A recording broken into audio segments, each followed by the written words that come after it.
पितामह भगवान के द्वारा किए गए इस गोपियों के साथ महाराज का ध्यान करने लगे और इस महाराज का ध्यान करते करते पितामह ने अपने प्राणों का त्याग कर दिया। आकाश से पुष्पों की वर्षा हुई, पांडव रोने लगे।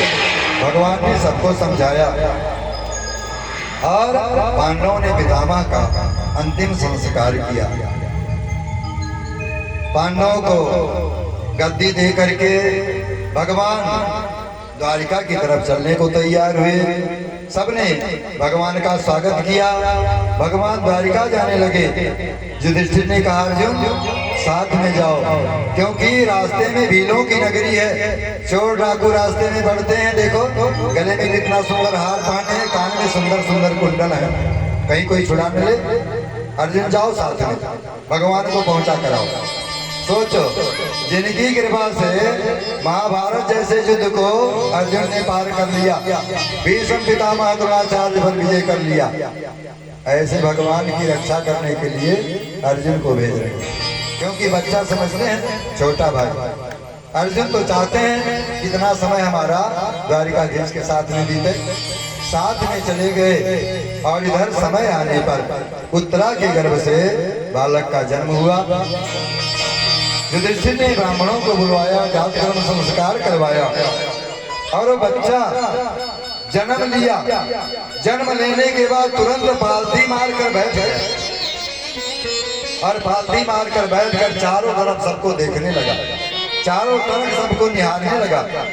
कुंती मैया ने कहा, अरे ये कैसा बालक है, पैदा हुआ पालथी मारकर बैठ गया, चारों तरफ देख रहा है। तो ब्राह्मणों ने उस बालक का नाम रखा परीक्षित। परीक्षित का मतलब होता है परिता इक्षति इति परीक्षितः, जो अपने चारों तरफ देखता हो वही परीक्षित है। और एक नाम रखा विष्णुरात, विष्णुरात दत्त इति विष्णुरात, गर्भ में जिसकी भगवान विष्णु ने रक्षा कर दी हो, जिसकी रक्षा भगवान ने गर्भ में कर दी हो, विष्णु के द्वारा रक्षित, उसका नाम विष्णुरात। दो नाम रखा। ज्योतिषियों ने, युधिष्ठिर ने कहा, आप लोग बालक के बारे में बताओ, तो सब कुछ बता दिया ब्राह्मणों ने। ये बालक बहुत तेजस्वी होगा, राज्य का चक्रवर्ती सम्राट होगा, धर्म पूर्वक प्रजा का पालन करेगा, लेकिन आपके समान ही, जैसे आप लोग यशस्वी हो, आपके जस का विस्तार करता हुआ संपूर्ण भूमंडल पर इनका राज्य होगा। लेकिन एक ऋषि का श्राप लग जाने के कारण, तक्षक श्राप के डसने से इनकी 7 दिन में मृत्यु हो जाएगी। लेकिन घबराने की बात नहीं है, भागवत कथा श्रवण करके मृत्यु भय से छूट जाएंगे, इनको परम पद की प्राप्ति होगी। इस प्रकार से ज्योतिषियों ने, ब्राह्मणों ने युधिष्ठिर को बताया। बालक धीरे धीरे बड़ा होने लगा। समय बीता, जब ज्यादा दिन हो गया, 7 महीना बीत गया, अर्जुन वापस नहीं आए द्वारिका से। अब शकुन होने लगे, भयंकर स्वप्न दिखाई पड़ने लगे युधिष्ठिर को। गांव में सियार आकर के मुंह ऊपर करके रुआता है, उल्लू आदि पक्षी रोते हैं, तमाम अब शकुन होने लगे। तो युधिष्ठिर के मन में बड़ी शंका हुई। सोचा इतना दिन हो गया, अर्जुन अभी तक वापस नहीं आया, द्वारिका में मेरे प्रभु सकुशल तो हैं, वसुदेव जी अपने संबंधियों के साथ कुशल पूर्वक तो हैं, क्या बात है अभी तक वापस नहीं आए। अर्जुन विचार कर रहे थे, सोच ही रहे थे मन में। उसी समय अर्जुन आते हुए दिखाई पड़े। अर्जुन का मुख एकदम मलिन है, एकदम दुखी है, चेहरा लटका हुआ है, बाल बिखरे हुए हैं और रोते हुए अर्जुन आए। अर्जुन को देख करके युधिष्ठिर ने प्रश्नों की झड़ी लगा दी। अर्जुन क्या बात है, तुम्हारा मुख लटका हुआ है, बड़े दुखी दिखाई पड़ रहे हो, क्या बात है, बहुत उदास हो।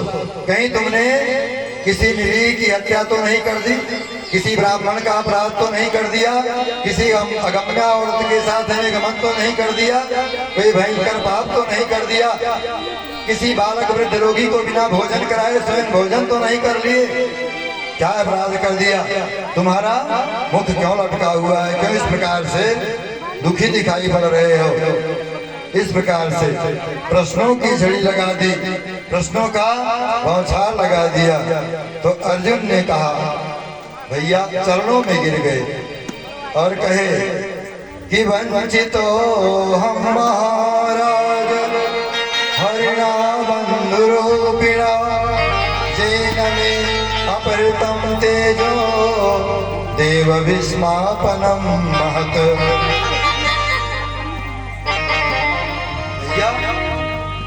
मैं ठग लिया गया, लूट लिया गया। मेरे देखते देखते द्वारिकाधीश प्रभु अपनी लीला संभाल करके धराधाम को छोड़कर चले गए। 64 करोड़ जदवंशी आपस में लड़ भिड़ करके समाप्त हो गए। 10-5 बचे। भगवान ने अपने पत्नियों का रक्षा का भार मेरे ऊपर छोड़ा था। मैं भगवान की पत्नियों की भी रक्षा नहीं कर सका। वही अर्जुन, वही धनुष, वही बाण, लेकिन मैं गोल भीलों के द्वारा हरा दिया गया। मेरे प्रभु मुझे छोड़कर चले गए। जब अर्जुन ने इतना कहा, कुंती मैया दरवाजे के पीछे, फाटक के पीछे खड़ी थी। उनके कान में जब आवाज पड़ी कि मेरे प्रभु पधार गए, धराधाम को छोड़कर चले गए, तो कुंती मैया तुरंत धड़ाम से जमीन पर गिर गई। उनके प्राण पखेरु उड़ गए, जीवन लीला समाप्त हो गई। देखिए, भगवान के 2 भक्त हुए हैं। एक त्रेता में महाराजा दशरथ और द्वापर में कुंती मैया। 2 भक्त ऐसे हुए हैं जो भगवान के वियोग को सहन नहीं कर सके। दशरथ जी महाराज प्रभु को के वियोग को सहन नहीं कर सके। 6 दिन तक जीवित रहे, सिर्फ इस आशा में कि सुमंत्र वापस लेकर के आवेंगे, जंगल को घुमा करके दिखा करके सुमंत वापस लावेंगे। तो 6 दिन तक जीवित रहे।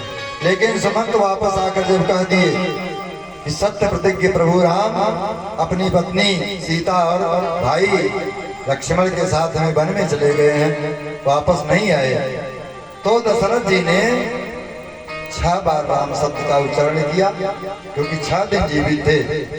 कि राम राम कही राम कही, राम राम कही राम, तन परिहर रघुबर विरह, राउ गयो सुरधाम। और कुंती मैया ने ज्यों सुना कि मेरे प्रभु द्वारिकाधीश धराधाम छोड़कर चले गए, तुरंत धराम से गिरी, प्राण उनके निकल गए। पांडवों ने विचार किया, अब हम इस पृथ्वी पर रहकर क्या करेंगे? जब मेरे प्रभु नहीं रह गए तो हम क्या करेंगे? पांडवों ने भी स्वर्गारोहण का निश्चय किया, स्वर्ग जाने का निश्चय किया। पांडवों ने अपने पौत्र अभिमन्यु के पुत्र परीक्षित को गद्दी पर बैठाया, उनका राज्याभिषेक कर दिया। परीक्षित बहुत बच्चे थे, छोटे थे। उन्होंने कहा, बाबा आप लोग क्या करते हो?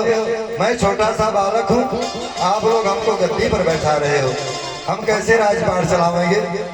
हम तो अपने शरीर की भी रक्षा नहीं कर सकते हैं, इस राज्य की रक्षा कैसे करेंगे? युधिष्ठिर ने कहा, बेटा चिंता मत करो, गुरु जी हैं, मंत्री लोग हैं, जैसा राय देंगे, जैसा वो लोग कहेंगे, दिशा निर्देशन करेंगे, उस हिसाब से प्रजा का पालन करना। और देखो, 3 बात समझाते हैं तुमको, जीवन में याद रखना, तुम्हारा कल्याण होगा। युधिष्ठिर ने कहा, घर आए कोई अतिथि को सम्मान करना, दरवाजे पर अगर अतिथि आता है उसका सम्मान करना, उसका स्वागत करना। तुलसी या संसार में सबसे मिलियो धाय, तुलसी या संसार में सबसे मिलियो धाय, न जाने किस रूप में नारायण मिल जाए। घर आए अतिथि का सम्मान करना, अपने सामने अत्याचार को मत होने देना। और एक बार अगर दुश्मन भी शरण में आ जाए, दुश्मन भी चरणों में गिर जाए, क्षमा याचना कर ले तो उसे माफ कर दे। 3 बात समझाया है युधिष्ठिर जी ने, और पांडवों ने स्वर्गारोहण किया। स्वर्ग की तरफ प्रस्थान किया। परीक्षित जी राजा हुए, गद्दी पर बैठाए गए। धीरे धीरे परीक्षित जी बड़े हुए। इनका विवाह महाराज उत्तर की पुत्री ईरावती के साथ में हुआ। इनके क्रमशः 4 बेटे हुए, जिनमें जन्मेजय जी सबसे बड़े हैं। 4 पुत्र हैं। पति पत्नी दोनों भगवान के बहुत बड़े भक्त हैं। एक छत्र साम्राज्य पूरी पृथ्वी पर चक्रवर्ती सम्राट है परीक्षित। प्रजा में कहीं कोई अत्याचार नहीं, कहीं कोई अन्याय नहीं। प्रजा में घूमने जाते हैं तो सब इनकी जय जयकार करते हैं। सब कहते हैं महाराज जैसे आपके बाबा दादा थे वैसे आप भी हो, उतने उदार हो, उतने यशस्वी हो। आप प्रजा का पालन भी वैसे ही कर रहे हैं। प्रजा में अपने पूर्वजों की कीर्ति सुनने को मिलती थी। बहुत सुंदर व्यवस्था चल रही थी। पति पत्नी दोनों घर पर भगवान का भजन करते थे। लेकिन एक दिन की बात है कि परीक्षित महाराज अपने खजाने में गए। खजाने में जाकर के उन्होंने देखा कि एक बहुत बड़ा मुकुट है। सोचा इस मुकुट को हो सकता है हमारे दादा भीम का हो, लाओ आज इस मुकुट को हम पहन लें। उस मुकुट को अपने सिर पर धारण किया और परीक्षित महाराज जंगल में कुछ घुड़सवारों के साथ में, सेना के साथ में निकले। घोड़ा तेज दौड़ाया, सैनिक इधर उधर बिखर गए और परीक्षित महाराज अकेले नितांत जंगल में चले गए। सुनसान जंगल में पहुंच गए। वहां परीक्षित ने क्या देखा? एक आश्चर्यजनक घटना देखी। वहां पर एक बछड़ा है, बैल है। उस बैल के 3 पैर टूटे हुए हैं और उसके सामने गौ माता खड़ी है। गौ माता आंसू बहा रही है और बछड़ा गौ माता को समझा रहा है। बछड़ा कहता है माता शायद आप इसलिए रो रही हो कि हमारे 3 पैर टूट गए हैं। आप क्यों चिंता करती हो? माता जो होती है वो अपने बच्चे को दुखी नहीं देखना चाहती है। शायद आप मेरे दुख को नहीं देख पा रही हो। मेरे 3 टूटे हुए पैरों को देखकर आप दुखी हो रही हो, आंसू बहा रही हो। अथवा आपका कोई बंधु, आपका कोई परिवार का सदस्य बाहर परदेश में चला गया है, उसकी याद में आप आंसू बहा रही हो। क्या बात है? आप क्यों रो रही हो? अगर आप मेरे लिए रो रही हो तो मैंने ऐसा कर्म किया होगा, ऐसा पाप किया होगा कि हमारा 3 पैर टूट गया। कोई बात नहीं, 3 टूट गया, 1 तो है, 1 से खड़ा हूं, आप चिंता मत करो। क्योंकि ऐसा कहा जाता है जो व्यक्ति जैसा कर्म करता है उसी के अनुसार उसको फल मिलता है। हमने जो कर्म किया वैसा फल मिला। वेद में, शास्त्र में, मीमांसा में यहाँ तक लिखा हुआ है कि शरीर ही नहीं अपना है। सुख और दुख ये कुछ होता ही नहीं है। सुख क्या है, दुख क्या है? दुख कुछ नहीं है, सुख कुछ नहीं है। हमने जिसको मान लिया वो सुख है, जिसको नहीं माना वही दुख है। एक व्यक्ति जो करोड़पति है, सारी सुविधा है, बम्बई में उसका 80 मंजिल का मकान है, एसी में सोता है। संजोग से एक दिन लाइट नहीं आई, एसी नहीं चला तो उसका चेहरा सूज गया, मुख भूल गया, मच्छर काटे। सवेरे बाहर निकला मुंह लटकाए हुए। किसी ने पूछा सेठ जी क्या बात है, बड़े दुखी दिखाई पड़ रहे हो। बोला आप क्या बताऊं, रात में लाइट नहीं आई। लाइट नहीं आई तो एसी नहीं चला। बिना एसी के तो हम सो नहीं सकते, मच्छर काटे, रात भर दुखी रहा। एक व्यक्ति एसी के बिना सो नहीं सकता है और एक किसान जो खेत में काम करता है, खेत में जा करके कुदाल लेकर, फावड़ा लेकर खेत गोड़ता है। वो खेत को गोड़ते गोड़ते वहीं मेड़ पर कहीं छाया पा जाता है, पेड़ के नीचे अपना अंगोछा डालकर सिर रख करके सो जाता है गहरी नींद में। बोली क्या सुख है, क्या दुख है? सुख किसको कहते हैं, दुख किसको कहते हैं? एक गरीब व्यक्ति पेड़ के नीचे जमीन पर सो जाता है नींद में, गहरी नींद में। एक धनवान व्यक्ति इसी के बिना सो नहीं सकता। एक धनी व्यक्ति है जो बहुत धनवान है, घर में नौकर चाकर है, भंडारी है। सवेरे बादाम का हलवा बनाया है, ला करके सेठ जी के सामने रखा। हलवा देखकर डांट रहा है नौकर को, बुढ़ा हो गया, तमीज नहीं हुआ, भोजन बनाने का अकल नहीं हुआ, सब चौपट करके रख दिया, सारा नाश्ता किरकिरा कर दिया। ऐसे बनाया जाता है? एक व्यक्ति है कि उसको बादाम का हलवा अच्छा नहीं लगता है। एक व्यक्ति है जो नमक रोटी खाकर भी प्रसन्न है, अगर सब्जी बन जाता है तो प्रसन्न हो जाता है, खुश हो जाता है। हमारे बच्चे आज सब्जी से रोटी खाएंगे। क्या सुख है, क्या दुख है? सुख और दुख कुछ नहीं होता है। जिसे हमने मान लिया वो सुख है, जिसे नहीं माना वो दुख है। परीक्षित ने गाय और बछड़े के संवाद को सुना और बोले, वृषभदेव आप साक्षात धर्म हो। मैं आपकी बातों को सुनकर यह जान गया हूं कि आप साक्षात धर्म हो और गाय ये गौ माता साक्षात पृथ्वी है। आपने जो उपदेश गौ माता को किया हमने सुना है, ऐसा उपदेश कोई नहीं कर सकता है। लेकिन आप हमको बताओ, यहाँ का चक्रवर्ती सम्राट परीक्षित मैं हूँ, आप हमें बताओ मेरे राज्य में मेरी निरीह प्रजा को कौन कष्ट देता है? आपके 3 पैरों को किसने तोड़ा है? हमको बताओ, मैं उसे दंडित करूंगा। मेरा नाम परीक्षित है, मैं चक्रवर्ती सम्राट हूँ। बछड़े ने कहा, राजन किसको बताऊं, किसका नाम लूं? सतयुग में मेरे 4 पैर थे, सत्य, दान, दया और पवित्रता। त्रेता आते आते हमारा 1 पैर खत्म हो गया, सत्य, दान, दया रह गया, पवित्रता खत्म हो गई। द्वापर में हमारा 1 पैर और टूट गया, सत्य, दान रह गया। कलयुग में आकर के वह 1 पैर भी टूट गया, सिर्फ सत्य बचा हुआ। उस पैर को भी लोग रहने नहीं देना चाहते हैं। सत्य की बड़ी परीक्षा है कलयुग में। धर्म न दूसर सत्य समाना, आगम निगम पुराण बखाना। सत्य के समान दूसरा कोई धर्म नहीं है। 1 पैर धर्म का सिर्फ बचा हुआ है कलयुग में, सत्य, जिसको तोड़ देना चाहता है कलयुग उसे भी परेशान कर देता है। परीक्षित ने सांत्वना दिया और वहां से जब आगे बढ़े तो एक काला कलूटा व्यक्ति जो सिर पर मुकुट लगाए हुए था, हाथ में नंगी तलवार लेकर के बैल के उस पैर को भी तलवार से काटना चाहता है।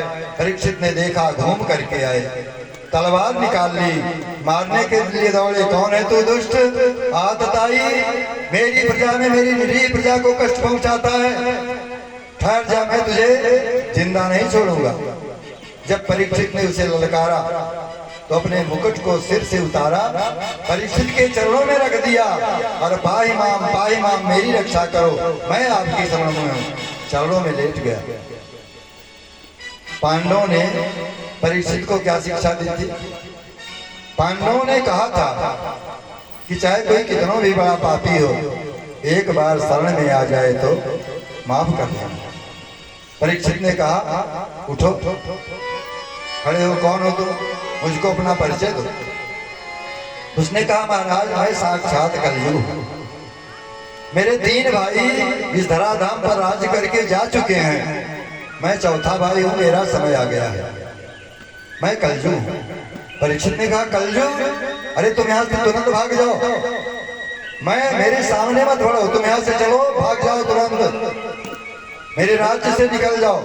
कलयुग ने कहा, राजन एक बात बताओ, पूरी पृथ्वी पर आपका राज्य है, आप चक्रवर्ती सम्राट हो, फिर मैं कहाँ जाऊं? आप बता दो, मैं जहां आप कहा दो वहीं मैं पड़ा रहूंगा, लेकिन जाऊं कहां जब पूरी पृथ्वी आपकी है? परीक्षित ने कहा, अच्छा एक बात बताओ, तुम्हारे अंदर कितना गुण है, कितना दोष है? कलयुग ने कहा कि हमारे अंदर दोषों का मैं खजाना हूं, दोष बुराइयों का मैं खजाना हूँ, बता नहीं सकता हूँ कितनी बुराइयां, लेकिन गुण एक है कि जत फलम नास्ति तपसा न योगेन समाधिना तत्फलम लभते सम्यक् कलौ केशव कीर्तनात्। जो फल अन्य युगों में तपस्या करने से, ध्यान लगाने से, यज्ञ करने से, दान देने से, समाधि लगाने से नहीं मिलता था, वो फल इस कलयुग में सिर्फ भगवान के नाम का कीर्तन करने से अनायास मिल जाता है। मेरा यही एक गुण है। परीक्षित खुश हो गए, क्योंकि गुण एक है लेकिन बहुत सुंदर गुण है। आजकल किसके पास टाइम है? किसी के पास समय है? कोई जीवन भर जाकर समाधि लगाएगा, तपस्या करेगा, अपना घर द्वार दान करेगा, यज्ञ कराएगा? नहीं करेगा। आसान है भगवान के नाम का भजन करके भव से पार हो जाना। परीक्षित खुश हो गए। परीक्षित ने सांत्वना दिया, कहा कलयुग तुम शांत हो जाओ, अब तुझे मुझसे कोई डर नहीं है, मैं तुम्हारे इस एक गुण से प्रसन्न हूँ। न ते गुणा केश जशोधराणा बद्धांजलिर्भय भयमस्तु कस्य। हाथ जोड़कर मेरे सामने मत खड़े रहो, स्वस्थ हो जाओ, अब तुमको मुझसे कोई डर नहीं। तुम्हारा जो एक गुण है उससे मैं प्रसन्न हूँ। एकदम स्वस्थ रहो, शांत रहो, मैं तुझे मारूंगा नहीं, लेकिन सावधान, मैं तुझे रहने के लिए जो जगह दे रहा हूँ वहां से कदाप बाहर मत निकलना। जो जगह बताता हूँ वहीं पर रहना। कलयुग ने कहा ठीक है राजन, आप जो जगह दोगे मैं वहीं रहूंगा, मैं आपके शरण में हूँ।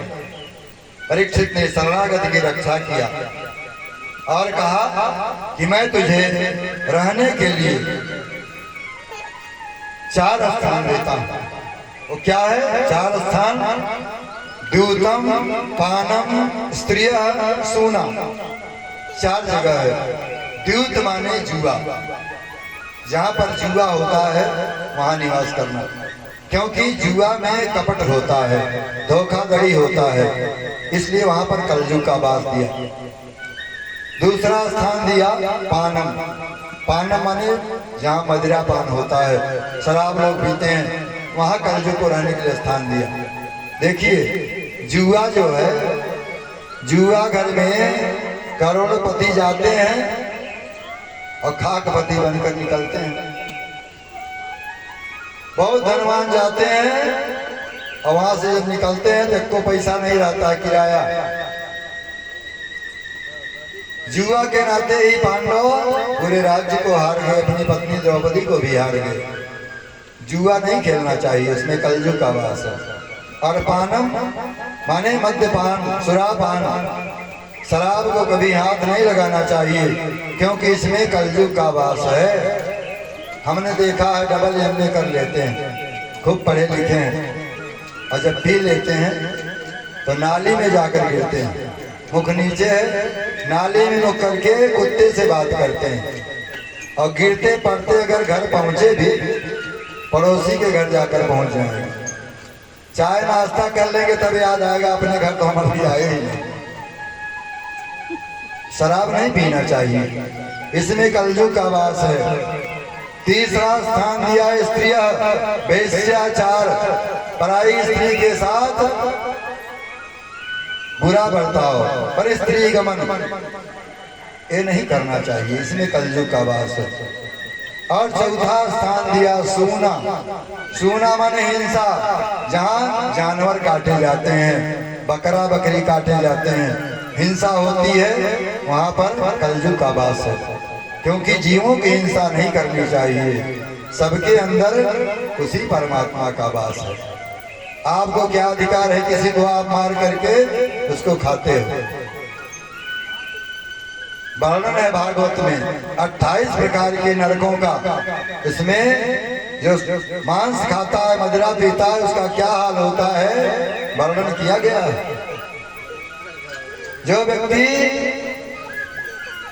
जीवों को मारकर रात कर उनके मांस को खाता है उसे भगवान यमराज के दूत पकड़ कर ले जाते हैं, खौलते हुए तेल की कड़ाह में डाल देते हैं, पकौड़ी जैसा फूल जाता है, उसके मांस को नोच नोच कर खाते हैं।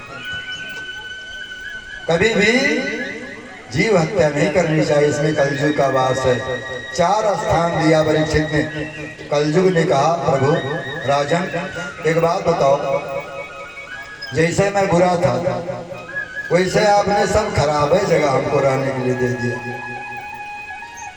सारा दुर्गुण था तो आपने सब खराब जगह हमको रहने के लिए दे दिया, लेकिन एक गुण हमारे पास था, जिस गुण से आप प्रसन्न हुए, तो कम से कम एक कमरा तो बढ़िया दे दो। कोई रिश्तेदार नाथ बात आएगा, कमरे में कम से कम बैठावे, एक बढ़िया रूम दे दो जिसमें बेडरूम बनावे अपना। परीक्षित महाराज खुश थे उसके गुण से, क्योंकि उसने कहा था जत फलम तपसा न योगे न समाधिना,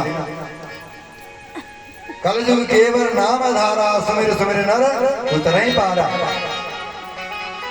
प्रसन्न थे, इसलिए एक कमरा रहने के लिए जब उसने मांगा, अच्छा परीक्षित ने कहा तो कौन सा स्थान तुमको दे दूं? कलयुग ने कहा, महाराज अगर आप सोने में हमारा वास दे देते तो हमारा काम चल जाता। परीक्षित खुश थे, कहे चलो ठीक है।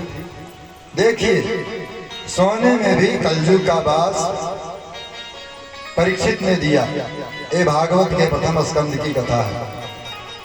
वहीं एकादश स्कंद में भगवान ने अर्जुन से कहा है, धातु नामस्मि कांचनम, घोड़ों में उच्चैश्रवा मैं हूँ, हाथियों में ऐरावत मैं हूँ, नागों में वासुकी मैं हूँ, पक्षियों में गरुड़ मैं हूँ, भक्तों में उद्धव मैं हूँ, और कहा धातुओं में सोना मेरा ही रूप है।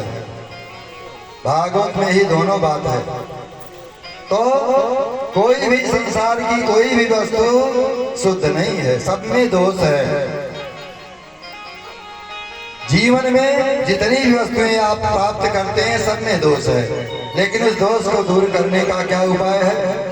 भोजन करो तो भोजन में दोष, वस्त्र पहने तो वस्त्र में दोष। दोष को दूर करने का उपाय है कि आप पहले भगवान को भोग लगाओ। जो भी प्रसाद, जो भी भोजन बनाओ, भगवान को भोग लगाओ। भगवान को भोग लगने से वो पवित्र हो जाता है। आप अपना घर का अन्न खाते हो या दूसरे का अन्न खाते हो, जैसा खाओ अन्न वैसा बने मन। सबके घर का अन्न नहीं खाना चाहिए। आप पापी के घर का अन्न खाते हो, आपके ऊपर उसका प्रभाव जरूर पड़ेगा। आप धर्मात्मा के घर का अन्न खाते हो, आपके ऊपर उसका प्रभाव जरूर पड़ेगा। इसलिए अन्न में बहुत बड़ा दोष होता है। दोष को दूर करने के लिए पहले पवित्रता से बनाओ, भगवान को भोग लगाओ, फिर उसको पाओ, दोष खत्म हो जाता है। उसी प्रकार आप वस्त्र सिलाते हो, पहले भगवान को पहनाओ फिर पहनो, दोष खत्म है। उसी प्रकार सोने से कोई आभूषण बनाते हो, पहले भगवान को पहना दो, प्रभु आप धारण करो फिर पहनो, कोई दोष नहीं है, उसमें कलयुग का वास नहीं होगा।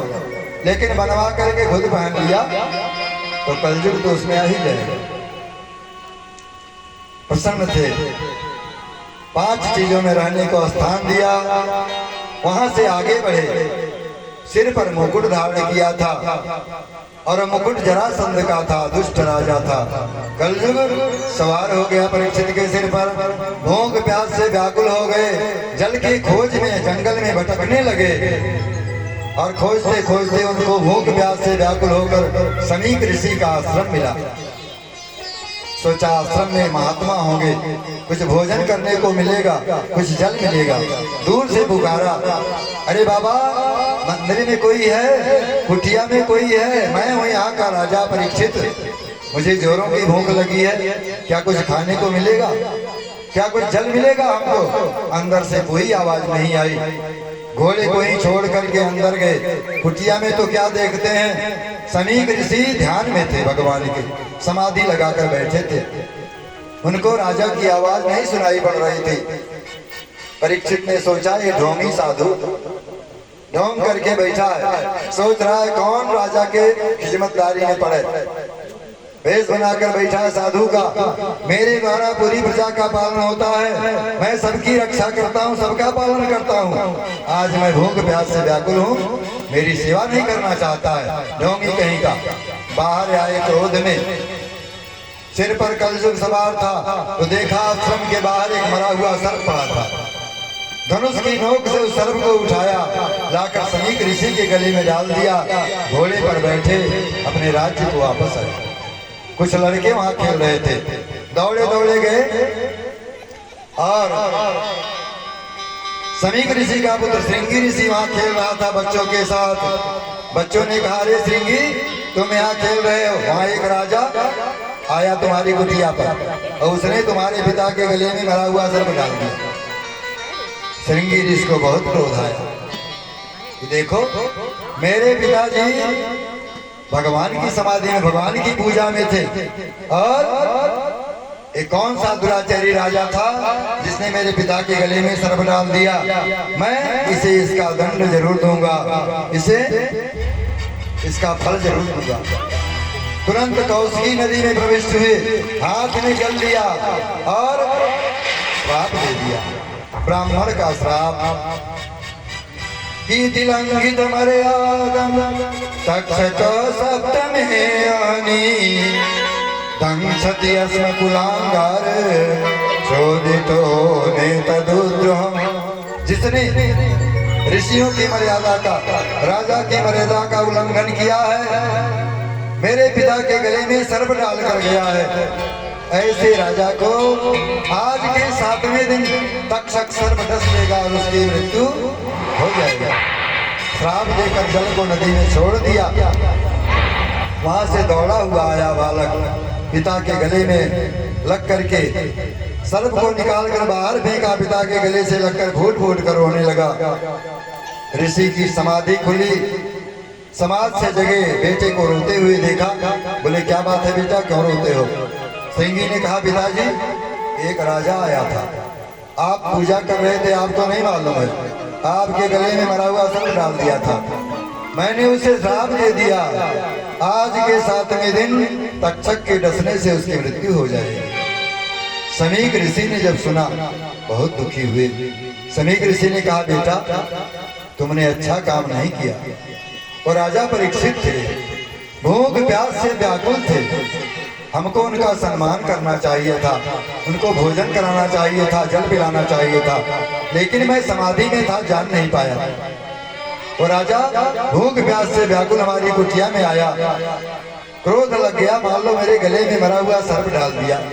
कोई बात नहीं, ऐसा श्राप तुमको नहीं देना चाहिए था, क्योंकि अब ऐसा धर्मात्मा राजा पृथ्वी पर नहीं होगा।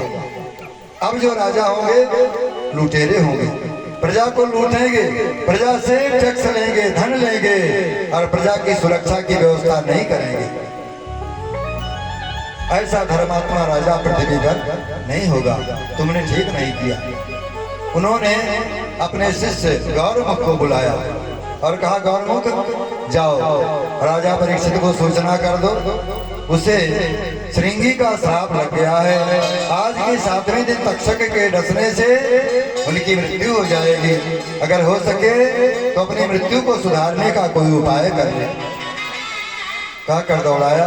इधर राजा परीक्षित जब अपने घर पहुंचे, घोड़े को घुड़शाला में बांधा, महल में आए, मुकुट को उतार कर जब रखा नीचे, उनको याद आया, अरे आज मैंने तो बहुत बड़ा अपराध कर दिया।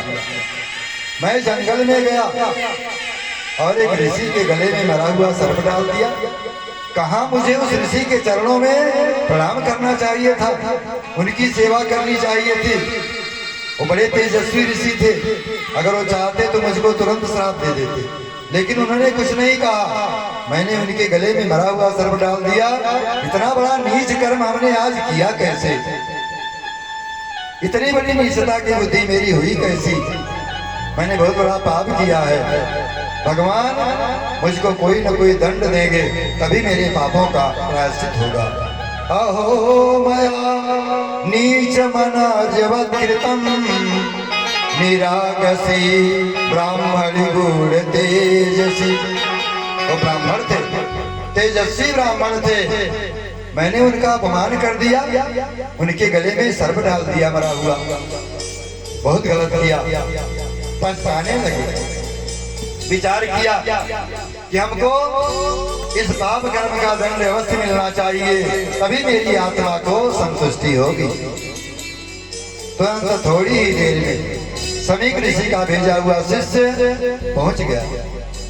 शिष्य ने राजा से मिलकर के समाचार सुनाया, राजन समीक ऋषि ने आपके पास संदेशा भेजा है, उनके पुत्र ने आपको श्राप दे दिया है, आज के 7वें दिन तक्षक नाग के डसने से आपकी मृत्यु हो जाएगी। अभी जो समय बचा हुआ है, हो सके तो आप अपने जीवन को सुधारने का कोई उपाय कर लो। श्राप को सुना करके गौरमुख चला गया। राजा परीक्षित नाराज नहीं हुए, क्रोधित नहीं हुए। राजा थे, चाहते तो बदले में कुछ भी दंड दे सकते थे समीक ऋषि को, उनके पुत्र को, लेकिन क्रोधित नहीं हुए, बड़े प्रसन्न हुए, बहुत खुश हुए कि हमको जो हमने गलती किया, जो हमने पाप किया, उस पाप का हमको दंड मिल गया, बहुत अच्छा हुआ। ये संतों का स्वभाव होता है, संत इसी स्वभाव के होते हैं। राजा परीक्षित ने कहा, विचार किया कि मुझको जो श्राप लगा हुआ है, उस श्राप के अनुसार मेरा जीवन 7 दिन का है। अच्छा, ये बात क्लियर हो गया कि 7 दिन तक मैं नहीं मरूंगा, 7वें दिन मरूंगा। 7 दिन मैं मर नहीं सकता हूँ, ये निश्चित है। तो 7 दिन मेरे लिए जो बचा हुआ है, इस 7 दिन को मैं सुधारने का प्रयास करूँ। परीक्षित ने तुरंत बिना विचार किए हुए अपना राजसी वस्त्र उतारा, अपने पुत्र जन्मेजय को राज सिंहासन पर बैठाया, उनको मुकुट पहना दिया और सफेद वस्त्र पहन करके राज्य को छोड़कर स्वयं गंगा जी के तट पर आ गए और गंगा जी के तट पर बैठ करके विचार करने लगे कि मेरा कल्याण कैसे होगा, इस प्रकार मेरा कल्याण होगा, इस प्रकार विचार करने लगे। देखिए, और जो जरासंध का मुकुट था, पापी का मुकुट था, इसीलिए उस पर कलयुग का प्रभाव हुआ। अगर अपना मुकुट लगा कर गए होते तो कलयुग का कोई प्रभाव नहीं हुआ होता। इसलिए पापी के द्वारा अगर आपको सोना भी मिल जाए 2-4 कुंटल, उसको बहुत बढ़िया मत समझो, क्योंकि जो धन अनीति से कमाया जाता है वो ज्यादा दिन टिकता नहीं है। जो धन धर्म पूर्वक कमाया जाता है वो बहुत दिन तक टिकता है। इसलिए अनीति पूर्वक कमाए गए धन से बचना चाहिए, कभी भी उससे दूर ही रहना चाहिए। परीक्षित महाराज गंगा तट पर आए, विचार करने लगे कि मेरा कल्याण कैसे हो। पूरे राज्य में खबर हो गया, ऋषि मुनियों संतों को सबको पता चल गया। ये खबर पूरे राज्य में बिजली की तरह पहुंच गई। सबको मालूम हो गया कि मेरे राजा परीक्षित को 7 दिन में मरने का श्राप लग गया। सभी ऋषि मुनि राजा परीक्षित से मिलने के लिए गंगा जी के तट पर आए। वशिष्ठ चमन शरद्वान अरिष्ट भृगुअंगिरास पराशर गादिसुतोथ राम तथैन्द्र प्रमदेन्म बाहो। बड़े बड़े महात्मा ऋषि मुनि कौन है? अत्रि, वशिष्ठ, चमन, शरद्वान, अरिष्टनेमि, भृगु, अंगिरा, पराशर, विश्वामित्र, बहुत बड़े बड़े महात्मा गंगा जी के तट पर राजा परीक्षित से मिलने के लिए आ गए। सबने कहा, राजन, हमको मालूम हुआ कि आपको 7 दिन में मरने का श्राप लग गया है, हम अपने को रोक नहीं पाए, हम बहुत दुखी हुए, आपसे मिलने के लिए आ गए। परीक्षित ने सभी संतों का सम्मान किया, सबका चरण पखाड़ा, सबको पाद आचमन के द्वारा संतुष्ट किया, आसन देकर बैठाया। और परीक्षित ने कहा कि संतों, आप लोग को पता है कि मुझे मात्र 7 दिन तक जीवित रहना है। 7 दिन में मुझको क्या करना चाहिए, क्या नहीं करना चाहिए, किस वस्तु का त्याग कर देना चाहिए, किस चीज को ग्रहण करना चाहिए, आप हमको बताओ, हमारा मार्गदर्शन करो, हमारा कल्याण किस प्रकार से हो सकता है। कि गिरजा संत समान समन लाभ कछुआन, बिनु हरि कृपा मिलहि नत गावत वेद पुराण। शिव जी कहते हैं पार्वती से, हे पार्वती, संतों का साथ मिल जाए, 10-5 मिनट तक के लिए किसी संत का साथ मिल जाए, किसी भक्त का साथ मिल जाए, तो समझो हमारा बहुत बड़ा पुण्य उदय हो गया।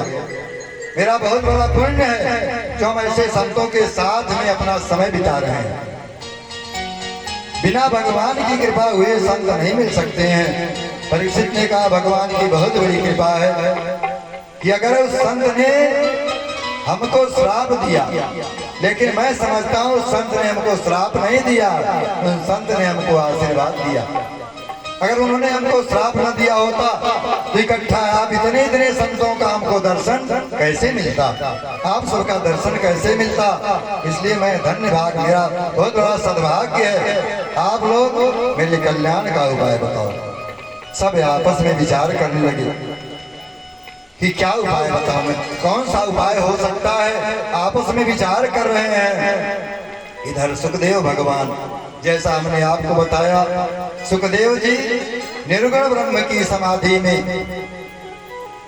शुकताल क्षेत्र में विराजमान हैं और उनको व्यास जी से भागवत संहिता का ज्ञान प्राप्त हो चुका है और वो चाहते हैं कि संहिता को मैं किसी ऐसे सदपात्र व्यक्ति को सुनाऊंगा जो सुनने के योग्य हो, जो इसके योग्य हो। सतपात्र को ही अच्छी बात बताना चाहिए, कुपात्र को आप बताकर क्या करोगे। अच्छी बात सबको अच्छी नहीं लगती है, तो सदपात्र मिलेगा उसे हम सुनावेंगे।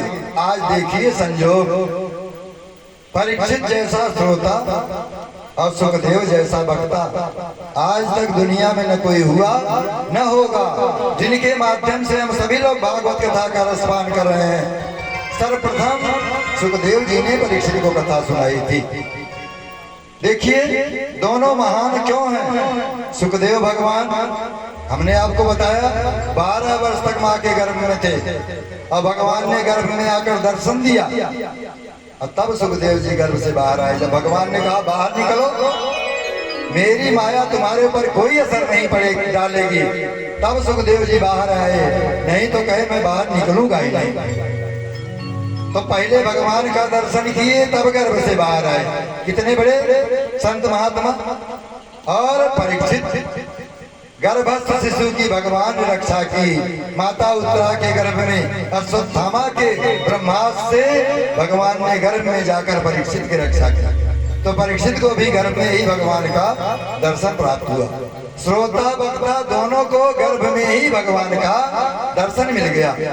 ऐसे सदपात्र परीक्षित और ऐसे कथा वक्ता सुखदेव जी।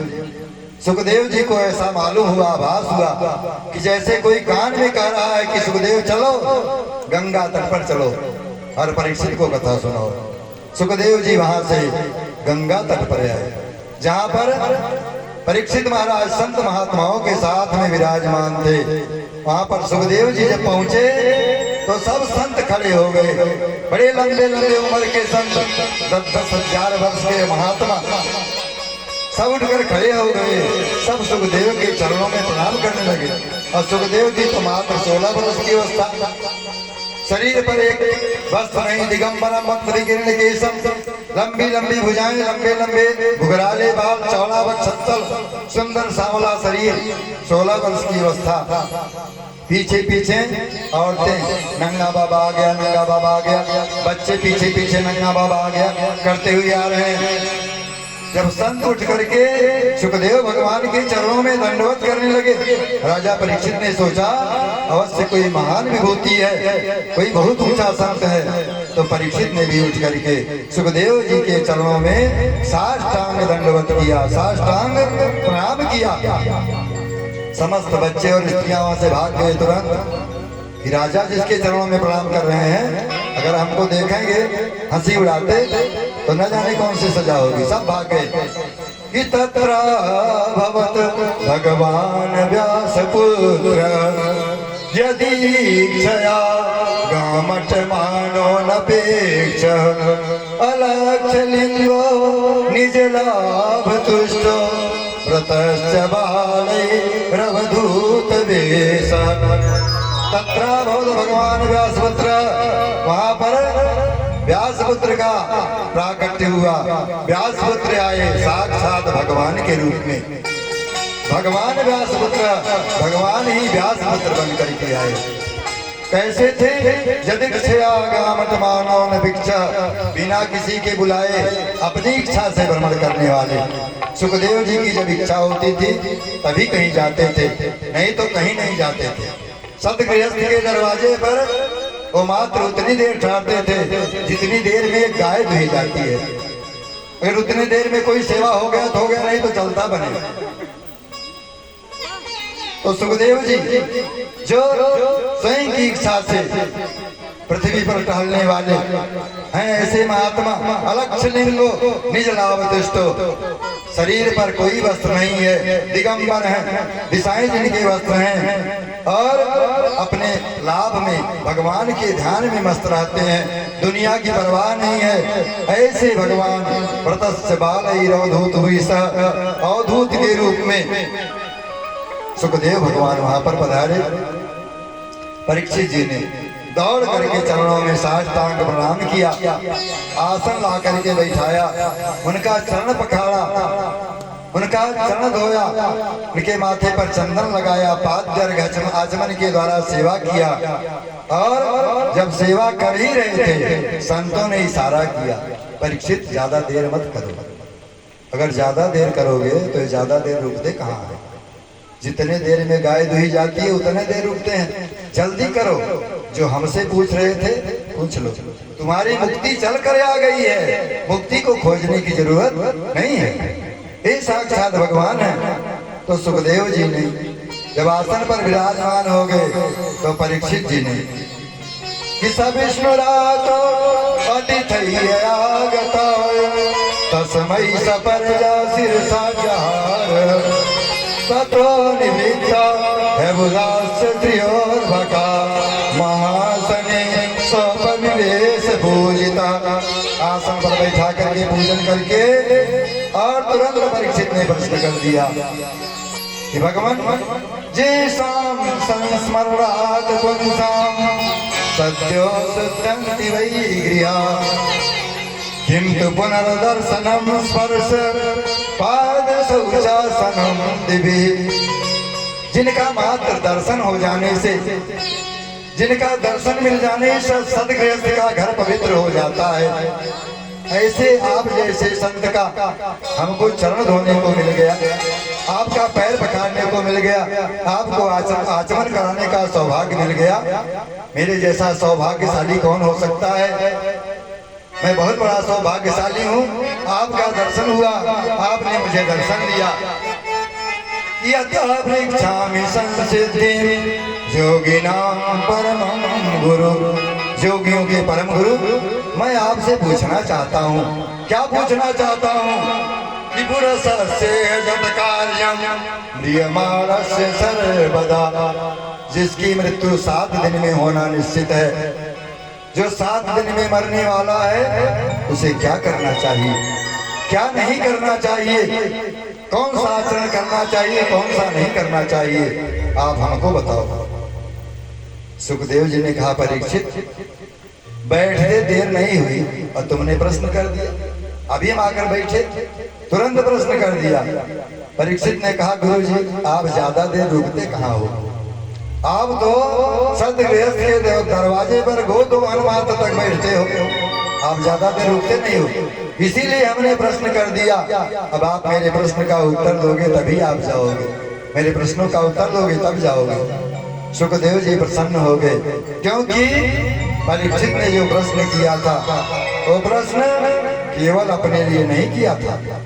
परीक्षित का प्रश्न सार्वभौम है, सारी दुनिया के, सारे संसार के कल्याण के लिए है, इसलिए प्रश्न उत्तम है। कोई भी प्रश्न अगर ऋषि मुनि संत महात्मा से किया जाता है अपने लिए, अपने जीवन के लिए, वो उत्तम प्रश्न नहीं है। अगर सबके लिए, पूरे समाज के कल्याण के लिए कोई प्रश्न होता है तो प्रश्न उत्तम है। तो सुखदेव जी प्रसन्न हो गए। सुखदेव जी ने कहा कि वरीयाने सते प्रश्न कृतो लोक हितो नृप। राजन, आपने जो प्रश्न किया है वरीयान यानी बहुत श्रेष्ठ है, बहुत सुंदर प्रश्न है। आपने सारी दुनिया के कल्याण के लिए प्रश्न किया है, क्योंकि 7 दिन में आप थोड़ो मरोगे। 7 दिन में तो सबको मरना है। कोई भी हो जो दुनिया में आया है उसे 7 दिन में ही मरना है, क्योंकि 7 के अलावा 8वां दिन होता ही नहीं है। रवि, सोम, मंगल, बुध, बृहस्पति, शुक्र और शनि, 8वां दिन कहाँ होता है। 7 दिन में सबको मरना है। 7 दिन में सभी जन्म लेते हैं, 7 दिन में सभी मरते हैं। 7 दिन में अच्छा कर्म करते हैं, 7 दिन में बुरा कर्म करते हैं, 7 दिन में पुण्य करते हैं, 7 दिन में ही पाप करते हैं। इसलिए आपने जो प्रश्न किया सबके लिए किया है, इसलिए मैं बहुत प्रसन्न हूँ। तुम्हारा उत्तर दूंगा। राजन, प्रश्न मरने का नहीं है, प्रश्न जीने का भी नहीं है। प्रश्न इस बात का है कि जितने दिन हम जीते हैं करते क्या है। हम जितना दिन जीते हैं उतने दिन क्या करते हैं। सत्कर्म करते हैं कि दुष्कर्म करते हैं। मनुष्य को जितना दिन उसकी जिंदगी है, जितना उसको आयु मिला है, उन श्वासों को व्यर्थ में नहीं जाने देना चाहिए, क्योंकि श्वास की गिनती है, दिन आयु वर्ष में गिनती नहीं है। जितना श्वास मिला है लेने के लिए उतने श्वास हम ले सकते हैं। इसलिए हमको जितने दिन जीते हैं क्या करते हैं, इस बात पर विचार करना चाहिए। बात मरने जीने की नहीं है। परीक्षित कहते हैं कि जो कथा हुई थी, एक कथा गंगा जी के तट पर हुई थी, बरगद के वृक्ष के नीचे हुई थी, बालू पर बैठ करके। क्योंकि बरगद का वृक्ष जो है वो शिव जी का रूप है। बट विश्वास अचल निज धर्मा, तीर्थ राज प्रयाग सुकर्मा। बट जो है बरगद शिव का रूप है, और शिव जो है वो कल्याणकारी है। शिव जहाँ रहेंगे वहाँ कल्याण होगा। बरगद के वृक्ष के नीचे ही सारी कथाएं हुई हैं। बरगद के वृक्ष के नीचे बैठकर सनकादियों ने नारद जी को भागवत की कथा सुनाई। बरगद के नीचे गंगा तट पर बैठ करके सुखदेव ने परीक्षित को कथा सुनाई।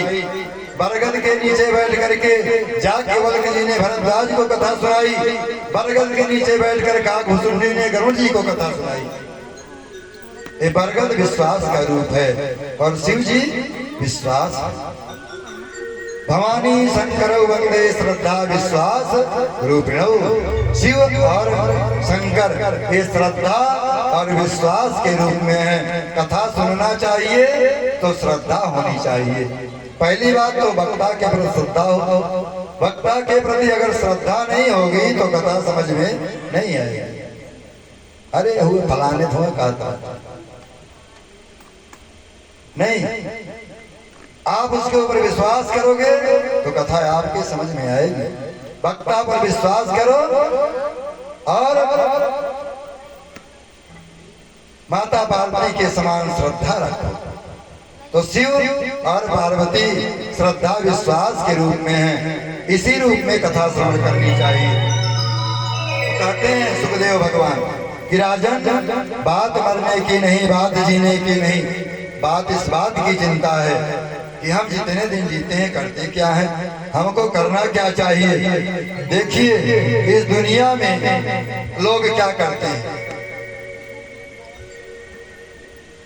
कहते हैं कि आहार निद्रा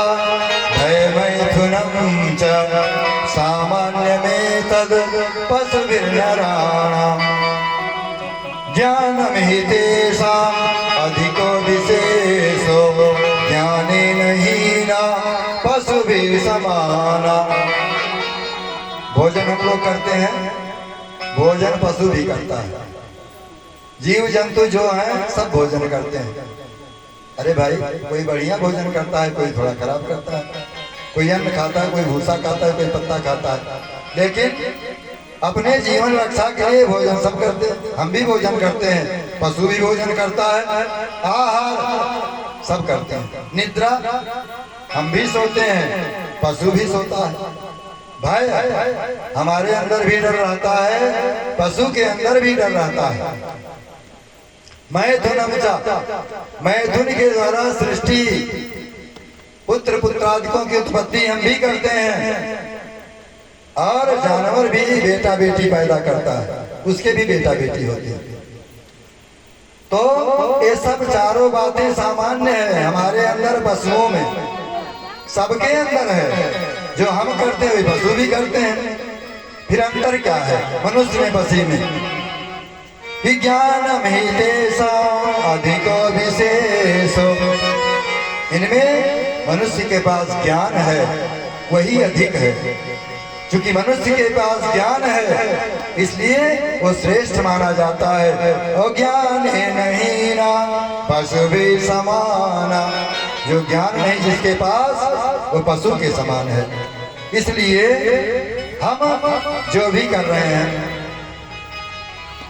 भोजन कर रहे हैं, बच्चा बच्ची पैदा कर रहे हैं, डर है, जो भी कर रहे हैं पशु भी करता है। हमारे पास ज्ञान है, हमको उससे आगे कुछ करना चाहिए। कहते हैं कि कोई तन दुखी, कोई मन दुखी, कोई धन बिन रहत उदास, थोड़े थोड़े सब दुखी, सुखी राम के दास। क्यों सुखी है? कि उनके पास राम नाम धन है। संतों के पास कौन सा धन है?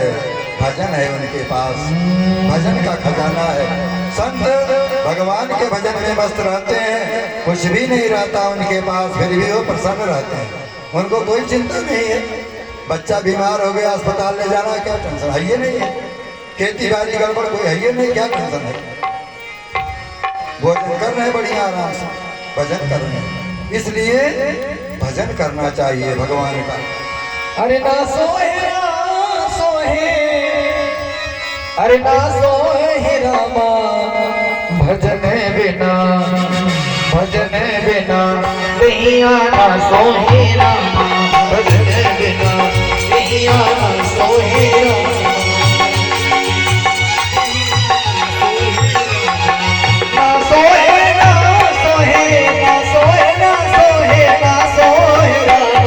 भजन बिना नहीं आना सोहे राम, नहीं आना सोहे राम। भास मीठी मीठी ताली बजा दो।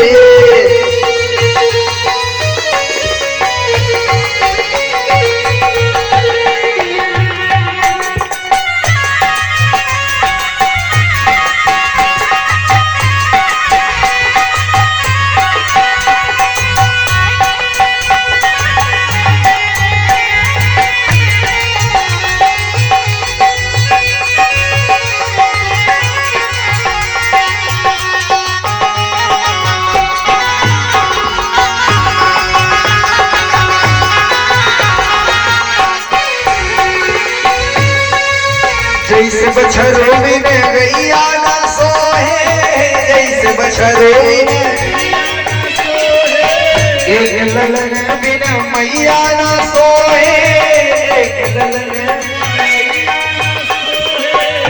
अब सोचिए, ये शरीर मिला है परमात्मा का भजन करने के लिए, और इस शरीर से अगर भजन नहीं हो पाते हैं तो वही होता है जो गैया मैया के साथ होता है। क्या होता है? गैया मैया के अगर बछड़ा बछिया नहीं है तो उसको आजकल लोग खोटे से छोड़ देते हैं और जाकर के रोड पे कट रही है आजकल, है ना? अरे मैया को अगर लालन नहीं है, लल्ला नहीं है, गोदी नहीं भरा है, तो लोग उसको क्या क्या नए शब्द सुनाते हैं, है ना। बांझन कहते हैं, कुलक्षणी कहते हैं, दुनिया भर के नाम मिल जाते हैं। इसलिए ये शरीर भी मिला है, परमात्मा ने ये शरीर दिया है, तो राम नाम का एक ऐसा ज्योति जलाओ मन में, ये पिंजरा हमेशा हरा भरा रहे, नहीं तो कोई मतलब नहीं है। जितने लोग भजन करते हैं वो लोग हाथ ऊपर करेंगे भगवान का, जो लोग भजन करते हैं भगवान का वो लोग हाथ ऊपर करेंगे और गाते हैं क्या, जैसे बछड़ो बिनु गैया ना सोए, जैसे बछड़ो बिनु एक ललन बिनु मैया ना सोए,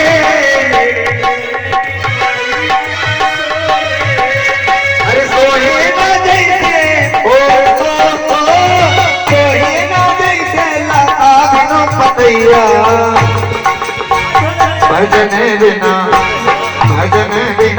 कहिया ना सोहे रामा, भजन बिना कहिया ना सोहे रामा, अरे ना सोहे ना सोहे ना सोहे रामा, ना सोहे ना सोहे ना सोहे रामा, भजन बिना कहिया ना सोहे रामा, भजन बिना कहिया ना सोहे रामा।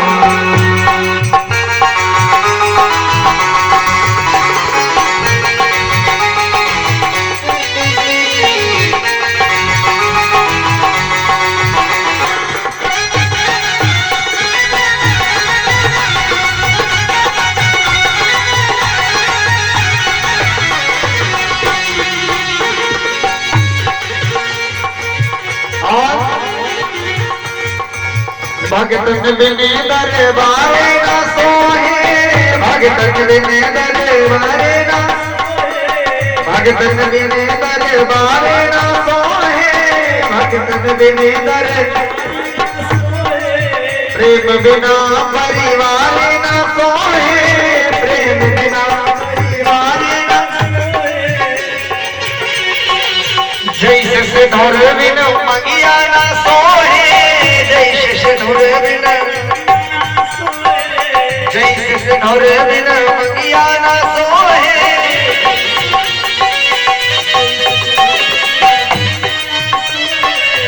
एक बहिन बिनु भैया ना सोहे, एक बहिन बिनु, अरे सोहे न जैसे, अरे सोहे न जैसे पराग बिन शरीरिया, अगर शरीर में प्राण ना रहे तो कोई कीमत है, कहना निकाल रहा है घर से बाहर नहीं, चलो सुनाओ कहाँ सोच पिछाई, ऐसा होता है।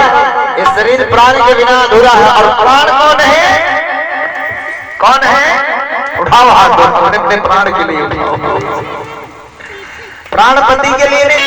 अरे सोहे न जैसे, अरे पराग बिन शरीरिया, भजन बिना, उठा दो हाथ भाव से। सोचो जिनके पास एक हाथ नहीं होता है उनको लोग लूला कहते हैं, हम कह नहीं रहे, ये शब्द अक्सर निकल जाते हैं। और हम लोगों को इतना सुंदर हाथ दिया है परमात्मा ने, उसमें भी कंजूसी। हाथ ऊपर करिए जिनके पास सुंदर हाथ है, एक हाथ ऊपर करने से अर्पण होता है, और जब दोनों हाथ ऊपर कर देते हैं, चाहे प्रभु मारो चाहे तारो, आपकी मर्जी, दोनों हाथ ऊपर करने से सरेंडर होता है भगवान के सामने। हाथ ऊपर करिए भाव से कि भजन बिना कहिया ना सोहे रामा, भजन बिना कहिया ना सोहे रामा, भजन बिना कहिया ना सोहे रामा, ना सोहे ना सोहे ना सोहे ना सोहे ना सोहे रामा, भजन बिना कहिया ना सोहे रामा, भजन बिना कहिया ना सोहे रामा, भजन बिना कहिया ना सोहे रामा। बोलिए सच्चे दरबार की जयकारा थोड़ा तेज लगाओ, ऐसा लगे जो लोग नहीं आए हैं वो कम से कम हम भी जाते तो। बोलिए सच्चे दरबार की तस्माद् भारत सर्वात्मा भगवान ईश्वरो हरि श्रोतव्यः कीर्तितव्यश्च अस्मर्तव्यश्चेक्षता भयम्। इसलिए सुखदेव भगवान कहते हैं कि हमेशा भगवान का भजन करना चाहिए। कैसे? श्रोतव्य, भगवान को आप कैसे ध्यान करोगे, कैसे जानोगे? पहले सुनना चाहिए। श्रोतव्य, कथा सुनने चाहिए। जब आप भगवान की कथा सुनोगे, कथा में जाकर बैठोगे, तो आपको भगवान के बारे में जानकारी होगी। और बिना जाने आप कोई चीज कैसे करोगे? क्योंकि कहा गया है जाने बिन न होई प्रतीति, और बिन प्रतीति होई नहीं प्रीति। बिना जाने विश्वास नहीं होता है, और जब तक विश्वास नहीं होता तब तक प्रेम नहीं होता है। ऐसा तुलसीदास जी ने लिखा है। इसलिए पहले श्रोतव्य, भगवान की खूब कथा सुनना चाहिए। और कीर्तितव्य, भगवान की कथा का कीर्तन करना चाहिए, भगवान का भजन करना चाहिए। और तीसरा काम अस्मर्तव्यश्चेक्षता भयम्, और भगवान की कथाओं का स्मरण करना चाहिए, चिंतन करना चाहिए, मनन करना चाहिए, निधिध्यासन करना चाहिए। इस शहर में हर शख्स परेशान सा क्यों है? इस शहर में हर शख्स परेशान क्यों सा है? सीने में जलन, आँख में तूफान सा क्यों है? इस दुनिया में जो भी आया है सब परेशान है। क्यों परेशान है? क्योंकि भगवान की चरण शरण जब तक ग्रहण नहीं करता है जीव, जब तक जीव भगवान के चरणों की शरण नहीं ग्रहण करता है, वो जीवन भर माया के चक्कर में परेशान ही रहता है। इसलिए माया का चक्कर छोड़कर भगवान के चरणों का शरण लेना चाहिए। अच्छा देखिए, ये मन जो है, मन बड़ा कठिन है। मन से ही सारा काम है, सारा झंझट मन से है। कि मन के हारे हार है, और मन के जीते जीत। मन ही मिलावत राम सो, मन ही करत भजीत। या तो गति है अटपटी, कि झटपट लखे न कोई। और जब मन की खटपट मिटे, तो झटपट दर्शन हो। सारा बखेड़ा मन का है। मन को वश में करो। मन कैसे वश में होगा? भगवान का ध्यान करो, तब मन वश में होगा। गोस्वामी तुलसीदास जी ने रामचरितमानस लिखा, रामायण लिखा, और लिखते लिखते गोस्वामी तुलसीदास जी जब पहुंचे अहिल्या उद्धार के प्रकरण पर, भगवान ने ताड़ुका को मारा, सुबह मारीच का कल्याण किया, और एक ऐसे जंगल में पहुंचे जो जंगल उजड़ गया था। वहां पर जो मकान था उजड़ा हुआ था, झोपड़ी उजड़ी हुई थी, वृक्ष में पत्ते भी नहीं थे, मात्र एक तुलसी का पौधा वहां था। और वहां पर एक शिला जब देखी प्रभु ने, तो प्रभु ने गुरु जी से कहा, गुरु जी ये कैसी शिला है? तो विश्वामित्र जी ने भगवान राम को अहिल्या की कथा सुनाई। ये अहिल्या है कि गौतम नारी श्राप बस धरी उपल धरि देह। चरण रज शरण चरण रज चाहती, कृपा करो रघुवीर। ये गौतम की नारी है, पति के श्राप से पत्थर बन गई है।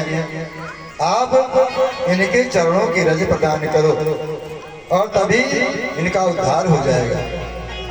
भगवान ने कहा है गौतम की नारी है। गौतम बहुत बड़े ऋषि थे, ब्राह्मण थे, हम क्षत्रिय हैं। ब्राह्मण की पत्नी को हम क्षत्रिय होकर के अपने पैर से छुएं, ये अच्छी बात नहीं है, मर्यादा के खिलाफ है। हम तो उनका सम्मान करते हैं, उनके चरणों में प्रणाम करते हैं। हम अपने चरण से गौतम की नारी को कैसे स्पर्श करें? गुरु जी, आप हमारे गुरु हो, आप अपने चरण से छू दो, उद्धार हो जाए। विश्वामित्र जी ने कहा कि प्रभु, ये दूसरे के बस की बात नहीं है, ये उसी के चरणों से इनका उद्धार हो सकता है जो कभी अपने आचरण से गिरा ना हो, जिसका आचरण पवित्र हो, और ऐसा दुनिया में सिर्फ आप हो। मैं भले तुम्हारा गुरु हूँ, भले मैंने बहुत तपस्या की है, लेकिन मैं अपने आचरण से गिर चुका हूँ। इसलिए मेरे चरणों से अहिल्या का उद्धार नहीं हो सकता है। भगवान ठाकुर प्रधान जी बड़ी कृपा आपकी। 2 दिन तो हम यही चक्कर में प्रधान जी हमें ना दिखाए।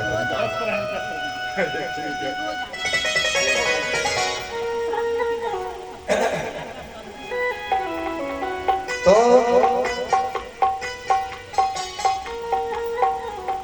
भगवान ने कहा गुरु जी आप ऋषि हो, महात्मा हो, और ऋषि की पत्नी है, आप ही अपना चरण छुड़ा दो, अपना रस दे दो। और हम क्षत्रिय हैं, मुझसे ऐसा अपराध मत कराओ कि मैं ब्राह्मण पत्नी को अपने चरण से स्पर्श करूं। विश्वामित्र जी ने कहा कि वही व्यक्ति जिसका पतन आचरण से पतन नहीं हुआ है, उसी के चरण से इनका उद्धार हो सकता है। मेरा पतन जीवन में हो चुका है। मैंने हजारों वर्ष तक तपस्या की और मेरी तपस्या में विघ्न डालने के लिए मेनका अप्सरा आई, देवताओं ने भेजा, और मैं मेनका के प्रेम जाल में फंस गया। मेरी सारी तपस्या बंद हो गई। मैं अपने आचरण से गिर चुका हूँ, मेरे चरणों से उद्धार नहीं हो सकता। प्रभु आप ही छुड़ाओ। मेरे प्रभु ने कहा आपकी आज्ञा है तो कुछ करना पड़ेगा। तो भगवान ने अपने चरणों को अहिल्या की तरफ किया और वायुदेव से प्रार्थना किया, वायुदेव आप ही कुछ सहायता करो। तो वायुदेव ने हवा का झोंका दिया। हवा के झोंके से मेरे प्रभु के राम के चरणों में जो धूल लगी थी, वो धूल उड़ करके उस पत्थर पर पड़ा, और उस पत्थर से अहिल्या प्रकट हो गई। पत्थर से अहिल्या को प्रकट हुआ देख करके तुलसीदास जी ने जब लिखा, वर्णन किया अपने रामायण में, तो तुलसीदास जी की आंखें भरे आई, अश्रुधारा बहने लगी। तुलसीदास जी ने सोचा मेरे प्रभु इतने बड़े कृपालु, इतने बड़े दयालु कि पापियों का मेरे प्रभु कैसा उद्धार कर देते हैं। तो तुलसीदास जी ने अपने रामायण में लिखा है, अपने मन को फटकारा। हमने बताया ये मन की सारा बखेड़ा मन का है। मन बस में नहीं रहता है तो हम कैसे भगवान की कथा सुने, कैसे ध्यान लगावें। तो तुलसीदास ने अपने मन को फटकारा कि अस प्रभु दीन बंधु हरि कारण रहित दयालु, तुलसीदास सठताहि भजन छाड़ी कपट जंजाल। ये 60 शब्द तुलसीदास जी ने अपने मन के लिए प्रयोग किया है। अरे 60 मन सारा चपट कपट और जंजाल छोड़ करके भगवान की शरण में क्यों नहीं जाता है। देखिए भैया, आजकल कथा सुनने कौन आते हैं? कुछ तो भक्त होते हैं जो वास्तव में भक्त होते हैं, भगवान की कथा उनको प्रिय है, जाएंगे चाहे कोई बुलावे और चाहे कोई ना बुलावे, सम्मान करे अपमान करे, कोई फर्क नहीं। हमको कथा सुनना, जाएंगे बैठकर कथा सुनेंगे, नहीं बोलचाल है अपने घर चले आएंगे। ऐसे सच्चे भक्त होते हैं। कुछ लोग व्यवहार निभाने के लिए कथा श्रवण करते हैं कि भैया व्यवहार है, कोई दिन ना ही जाता तो दुनिया का हो कोई। कुछ लोग निमंत्रण पाने पर जाते हैं, कुछ लोग थोड़ा आनंद लेने के लिए आते हैं, बढ़िया भजन हो, संगीत सुनत चलत चलिए, घंटा वहीं मौज ले। तो विभिन्न कारणों से लोग आते हैं, लेकिन सारा कपट जंजाल छोड़ करके बोल चाल है नहीं है, न्योताकारी है नहीं है, कोई संबंध नहीं है, लेकिन भगवान की कथा जहाँ होती है, भगवान का निवास होता है, वहाँ तो जाना ही चाहिए, कथा सुननी चाहिए। क्योंकि काय श्रोतव्य कीर्तितव्य स्मर्तव्य क्षता भयम्। भगवान में मन लग जाए, पहला उपाय है कि भगवान की कथा सुनो, भगवान के चरित्र सुनो, क्योंकि जाने भी न होए प्रतीति। जब तक भगवान को जानोगे नहीं तब तक विश्वास नहीं होगा। तो तुलसीदास जी अपने मन को फटकारते हैं। यह 60 मन इतने बड़े भगवान दयालु हैं, जिन्होंने अहिल्या जैसी पापनी का उद्धार कर दिया, तो तुम भगवान के शरण में क्यों नहीं जाता है। और पूरी कथा गोस्वामी दास जी ने पूरी रामायण लिखा, और रामायण के अंत में फिर मन को फटकारा, और उन्होंने क्या कहा कि पाई न केहि गति पतित पावन राम भज सुन सठे मना पाई न केहि गति पतित पावन राम भज सुन सठे मना गणिका याद गिरे गजादि आवीर जमन के रात कसे सब जाने दे कहीं नाम बार के देती पावन ओहि राम नमामते ओहि राम नमामते। भागवत भगवान की जय हो। सुखदेव जी कहते हैं मैं निर्गुण ब्रह्म की समाधि में था, निर्गुण ब्रह्म की समाधि में रहता था, लेकिन सगुण ब्रह्म के गुणों को जब हमने सुना मैं अपने को रोक नहीं पाया और दौड़ करके निर्गुण ब्रह्म की जगह पर सगुण ब्रह्म को अपनाया और भगवान की भागवत कथा को अपने गुरु से ग्रहण किया। और आज वो अवसर आ गया है कि गुरु के द्वारा हमको जो ज्ञान मिला है आपको श्रवण कराएंगे, आपको सुनाएंगे और आपके कष्ट के साथ साथ दुनिया वालों के कष्ट को दूर करेंगे। कहते हैं परिनिष्ठितो निर्गुण्य उत्तम श्लोक लीलया ग्रहीत चेता राजर से आख्यानम तदधीतवान। मैं निर्गुण ब्रह्म की समाधि से छूट करके सगुण ब्रह्म का पूजन बन गया और मैं सगुण ब्रह्म का उपासना करने लगा। भगवान का भजन करो, भगवान का पूजन करो। परीक्षित जी कहते हैं गुरु जी क्या बताऊं, कैसे भगवान का भजन करें पूजन करें, मन कैसे लागे, भगवान में मन कैसे लगे, क्या उपाय है? तो उपाय बताते हैं कि जितासनो जित श्वासो जित संगो जितेन्द्रिय स्थूले भगवते रूपे मन संधारये दिया। जितासन, जितासन मतलब होता है पहले आसन को जीतो, एक आसन में बैठने का अभ्यास करो। एक आसन में बैठ करके ज्यादा देर तक जब बैठोगे एक आसन में तब ध्यान लगेगा। और जित श्वास, श्वास को जीतो। श्वास को कैसे जीतोगे? खूब प्राणायाम का अभ्यास करो, खूब श्वास चढ़ाओ, श्वास को खींचो और खींच करके मस्तक में ले जाओ, रोको कुछ देर तक फिर छोड़ो। इससे धीरे धीरे धीरे धीरे आपकी श्वास लंबी होगी, श्वास लंबी होगी तो आपकी आयु भी बढ़ेगी और भगवान में ध्यान लगेगा। तो जितासनो जित श्वासो जित संगो जितेन्द्रिय, संग जीतो, सज्जन पुरुषों का साथ करो, संतों का साथ करो, दुष्टों का साथ मत करो। अच्छे लोगों का साथ करोगे तो बुद्धि अच्छी होगी, बुरे का साथ करोगे तो बुद्धि बुरी होगी। एक बीड़ी पीने वाले का अगर आप साथ करते हो तो कुछ ही दिन में वो बीड़ी पीना सिखा देता है। एक तंबाकू वाले का साथ करते हो, तंबाकू खाना आप सीख जाते हो। एक शराबी के साथ रहते हो, शराब पीना सीख जाते हो। तो आप एक भक्त के साथ में अगर रहोगे तो क्या आपको भगवान की भक्ति नहीं मिलेगी? आप भगवान की पूजा करना नहीं सीखोगे। तो कहते हैं जित संगो, संग को जीतो, अच्छे लोगों का साथ करो।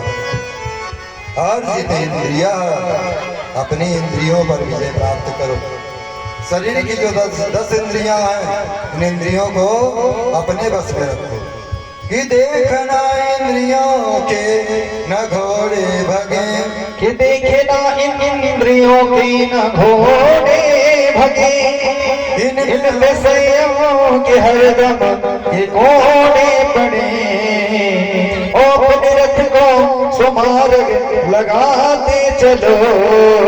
और कृष्ण गोविंद गोपाल गाते चलो, कृष्ण गोविंद गोपाल गाते चलो, कृष्ण गोविंद गोपाल गाते चलो। देखना इंद्रियों के न घोड़े भगे, बिना इंद्रियों के घोड़े भगे, इनके संयम के हरदम ये कोड़े पड़े, इनके संयम के हरदम ये कोड़े पड़े। अपने रथ को समार के लगाते चलो, कृष्ण गोविंद गोपाल गाते चलो, कृष्ण गोविंद गोपाल गाते चलो, कृष्ण गोविंद गोपाल गाते चलो।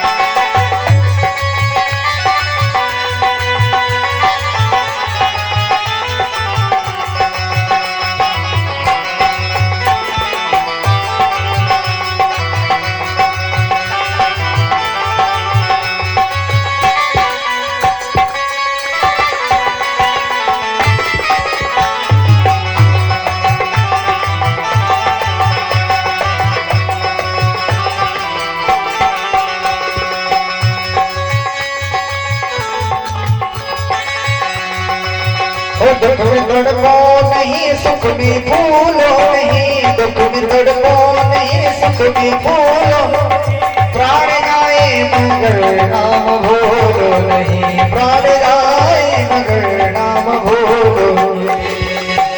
दुख में तड़पो नहीं, सुख में भूलो नहीं, दुख में तड़पो नहीं, सुख में भूलो, प्राण जाए मगर नाम भूलो नहीं,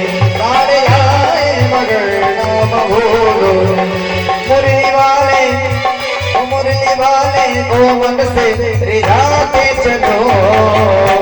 और मुरली वाला कैसे रिझेगा? दोनों हाथ कृष्ण गोविंद गोपाल गाते चलो, कृष्ण गोविंद गोपाल गाते चलो, कृष्ण गोविंद गोपाल गाते चलो। अगर कृष्ण गोविंद गोपाल गाते रहोगे तो कभी ना कभी तो परमात्मा का निगाह पड़ेगा ही। किसी ने कहा है कि श्वास श्वास पर कृष्ण भजे, वृथा श्वास जने को, ना जाने किस श्वास पर मेरे कन्हैया का आगमन हो। भाव से वो याद आएगी उनको कभी ना कभी, याद आएगी उनको, वो कृष्ण दर्शन तो देंगे कभी ना कभी, कृष्ण दर्शन तो देंगे, याद आएगी उनको कभी ना कभी, याद आए कृष्ण दर्शन तो देंगे कभी ना कभी।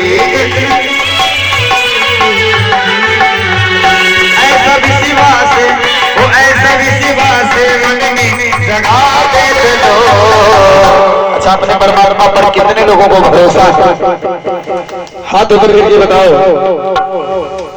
जितने लोगों को भरोसा है वो लोग हाथ ऊपर करेंगे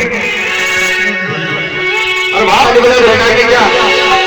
ऐसा भी सेवा से मन में जगाते चलो, कृष्ण गोपाल आते चलो,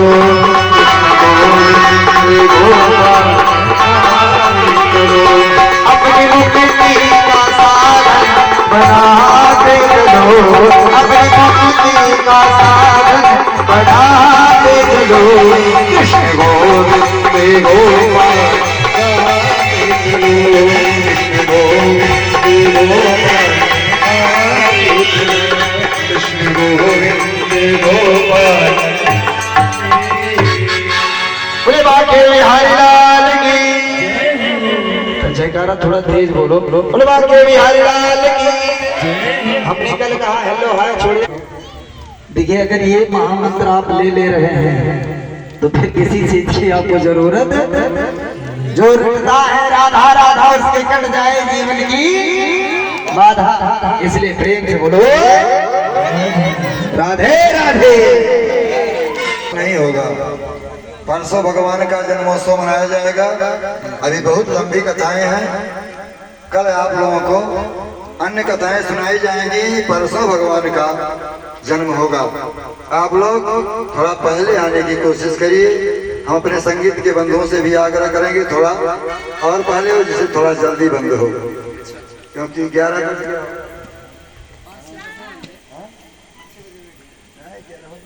कोई बात नहीं है, लेकिन थोड़ा सा आधा घंटा पहले हो जाए,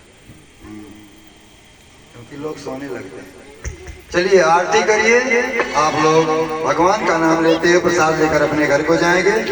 कल समय से आप लोग कथा में पुनः आएंगे और परसों भगवान का जन्मोत्सव धूमधाम से मनाया जाएगा। आइए भगवान की आरती। अपने स्थान पर खड़े हो जाएं। सभी भक्तजन आप लोग ध्यान दीजिए। मेरी कथाओं को आप लोग भक्ति ग्रेड चैनल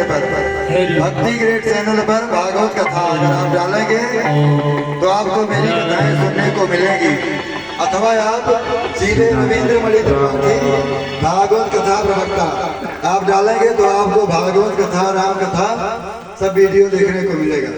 आप लोग मेरे चैनल को सब्सक्राइब करें, लाइक करें और ज्यादा से ज्यादा सब लोग इसको देखें। भक्ति ग्रेड चैनल अथवा रविंद्र मणि त्रिपाठी भागवत कथा। और बारी बारी से आरती सभी लोग करेंगे भगवान का। आरती मदन गोपाल की, शुभ आरती की, आरती मदन गोपाल की, शुभ आरती की है। नंद यशोदा लाल की शुभ आरती की है। नंद यशोदा लाल की शुभ आरती की है। आरती मदन गोपाल की शुभ आरती की है। आरती मदन गोपाल की शुभ आरती की है। यशोदा की शुभ आरती की है। यशोदा की शुभ आरती की है।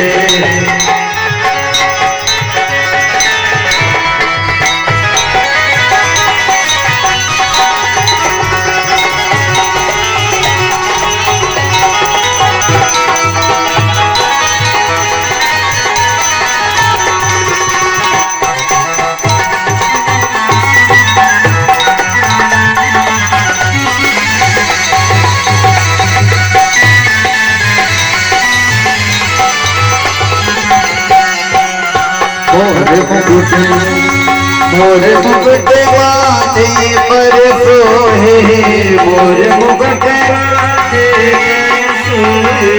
सावरी सूरती मेरो मन मोहे, सावरी सूरती मेरो मन मोहे।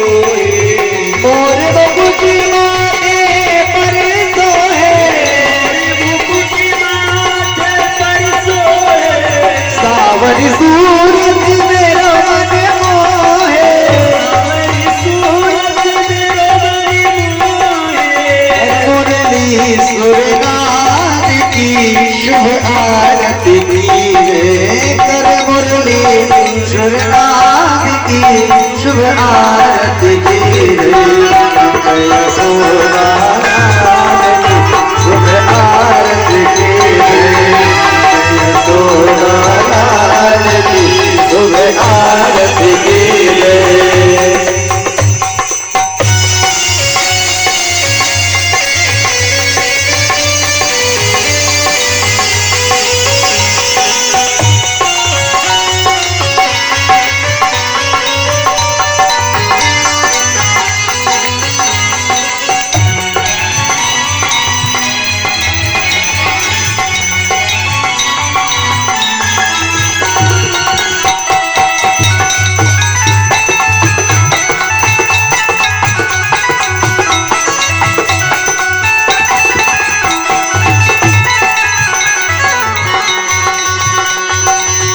कंचन धारे कपूर की बातें, कंचन धारे कपूर की बातें। कंचन धारे कपूर की बातें, कंचन धारे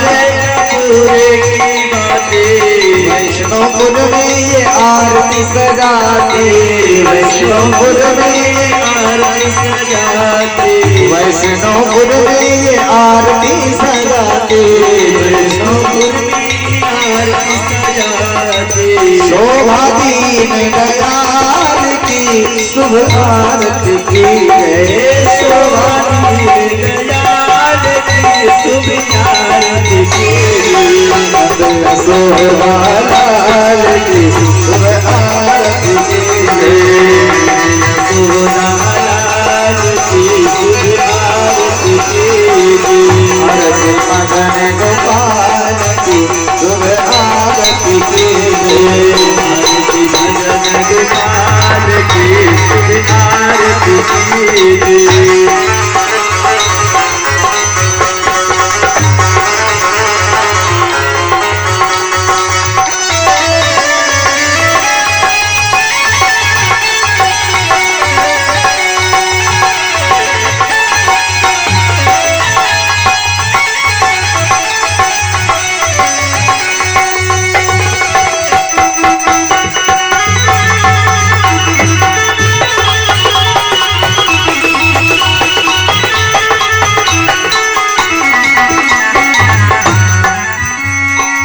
जोजन प्रभु की आरती गावे, जोजन प्रभु की आरती गावे, वसु वैकुंठ परम पद पावे, वसु वैकुंठ परम पद पावे।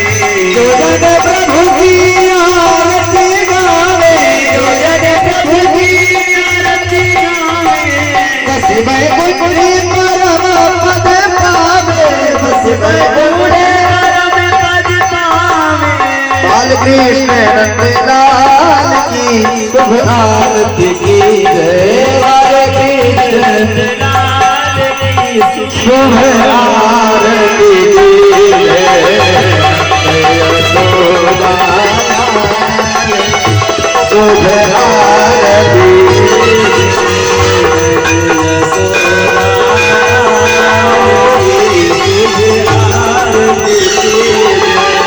आरती मरण गोपाल की शुभ आरती, आरती मरण गोपाल की शुभ आरती,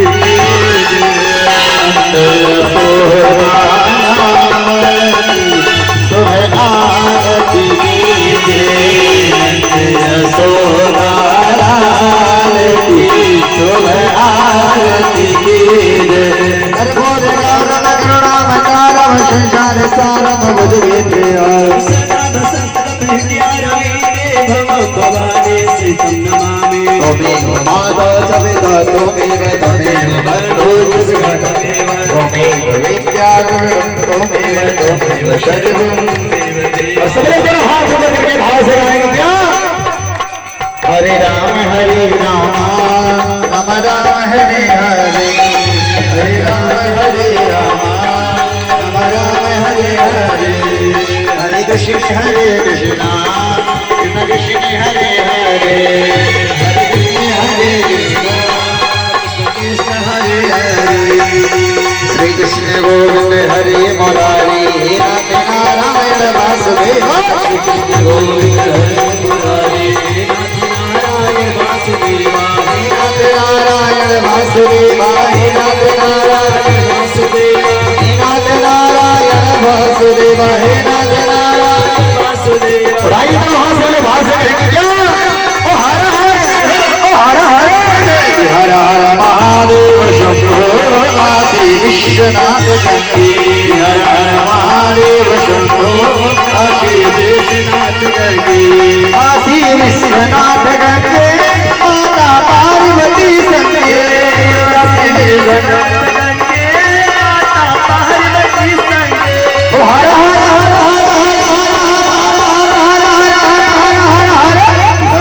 महादेव शंभो काशी विश्वनाथ गंगे, हर हर महादेव शंभो काशी विश्वनाथ गंगे। राधे कृष्ण राधे कृष्ण राधे राधे राधे कृष्ण राधे कृष्ण कृष्ण कृष्ण राधे राधे राधे कृष्ण राधे कृष्ण कृष्ण कृष्ण राधे राधे राधे कृष्ण राधे कृष्ण कृष्ण कृष्ण राधे कृष्ण राधे कृष्ण कृष्ण कृष्ण राधे राधे कृष्ण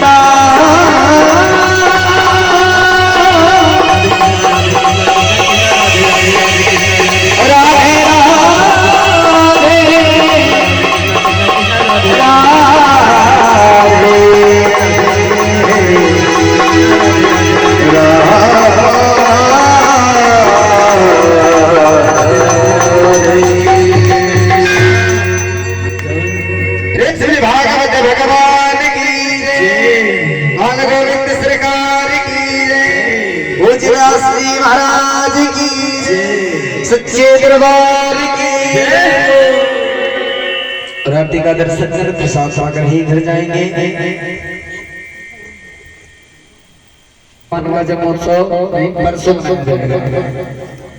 तो देखिए अपने घर में लल्ला जिस प्रकार से आता है खुशियां मनाई जाती है, उसी प्रकार से आज से ही जा करके तैयारी करना चालू कर दीजिए। किस चीज का? सठौरा का। परसों के लिए सठौरा और कल के लिए जो बन पाए वो लेकर के आइए। ओम जगनेन जगमय जंत देवास्तानि धर्माणि प्रथमान्यासन्न तेहनाकं महिमान सचंद्र गुरुवे साध्याः सान्धु देवाः ये तीर्थानि प्रचरन्ते श्रीकास्तानि संविडः तेषां सहस्रयोजनेव धन्यान् तन्नमसे मानसिक परिक्रमां समर्पयामि प्रार्थना नमस्कारान् समर्पयामि पुराण पुरुषोत्तमाय नमः।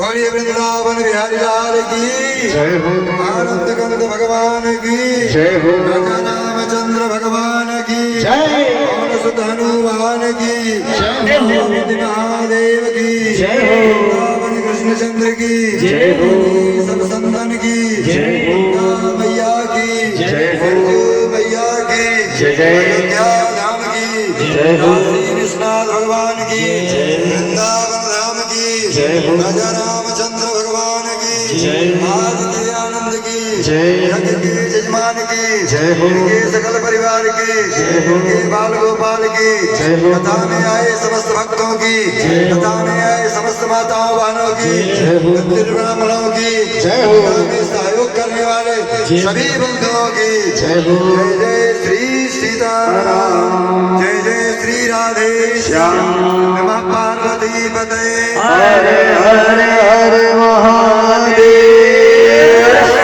सर्वे भवन्तु सुखिनः सर्वे सन्तु निरामयाः सर्वे भद्राणि पश्यन्तु मा कश्चित् दुर्भाग् भवेत्। सभी सुखी हों, सब निरोग हों, सबको कल्याण प्राप्त हो, भगवान की कृपा सबके ऊपर बरसती रहे। व्यास पीठ से सबको बहुत बहुत आशीर्वाद। आप लोग प्रसाद लेकर भगवान का ध्यान करते हुए अपने घर को जाएंगे। पुनः समय से कल आप लोग कथा में उपस्थित होंगे।